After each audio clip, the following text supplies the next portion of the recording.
Hello everyone, it's Sandra here. I haven't shown this for a long time. This is our raised asparagus bed. It's a young bed. We've got 9 crowns in it. We have not yet harvested. So what we've done is we've put wood chips on the surface of the bed, and that's great for moisture retention and nutrients and everything, but it makes putting any soil amendments difficult. So what we decided, because there's no dig obviously, once asparagus crowns are established, you don't want to dig around them because, you know, chances are you could break off the crown. And we think that's actually happened to one of our crowns because we had 10. We think somebody stepped on it accidentally. Anyway, so what we are doing today, let me just back up, is we are putting the contents of our first harvested garden worm tower. These castings were harvested, oh, a bit of an asparagus in the shot there. These castings were harvested on July the 12th, and it's now August 27th. So here we are, ready to put the proceeds from our harvest of our first garden worm tower into our asparagus bed. Landon's just going to roll these castings over a little bit, show you what they look like. You can still see tiny fragments of carbon, like sticks and whatnot.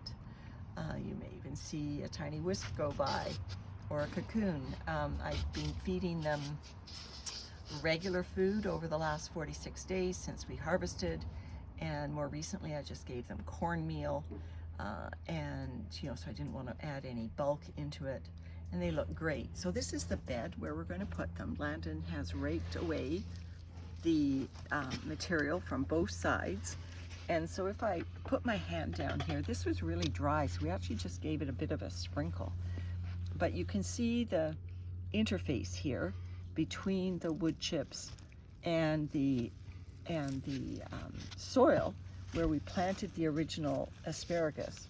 And so, this bed was getting compressed, and so this is why I wanted to be able to put worms or worm castings in here, but of course you can't aerate or dig an asparagus bed. So this is what we hope, is Landon's now been putting worm castings in that trench of wood chips that he's making. So he's distributing these worm castings along. And so any worms that are in there, great. Any cocoons, great. Now that the tote is empty, Landon's just rinsing it out in case there's wisps in there. And he's going to give it to the bed. We've put the castings all the way along. And so in order to give the worms that might be hatching a little treat, we're going to add some comfrey leaves on top. So the next thing we did is we just picked some of our comfrey leaves and just laid them down on top of the worm castings. Now this is not a huge fertilizer spike for the asparagus, but it is greens for these worms in addition to the wood chips that are here, in case there are, like I said, wisps or cocoons that are going to look for food in the next few weeks and months before winter sets in. All right, so we now just have to fill in the trench. Okay, so we're putting the wood chips back on the last comfrey leaf and just burying it up. And so I think the final thing we'll do is we'll just turn the micro irrigation system on again. This bed, despite being an overcast day today, this bed bakes in the sun in the summer. And I was thumbing through the top layer of the soil before I did the video, and it was powdery dry in places. Obviously wet enough for the asparagus still to be thriving, but too dry, I think, for worms. So we're going to give it a nice good soak, and then that's how we hope to improve the moisture retention of this asparagus bed. And obviously now we have a responsibility to this bed to provide greens to it from time to time.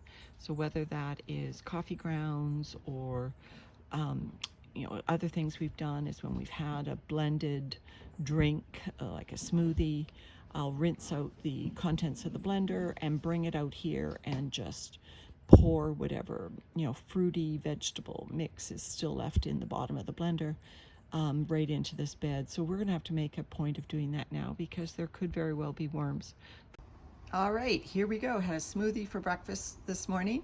Landon's just going to pour that container of fluid into the bed. Yay! And that's as simple as that. Okay, so that's our asparagus bed. Fingers crossed. We get a good crop next year and we can start eating it. Bye for now.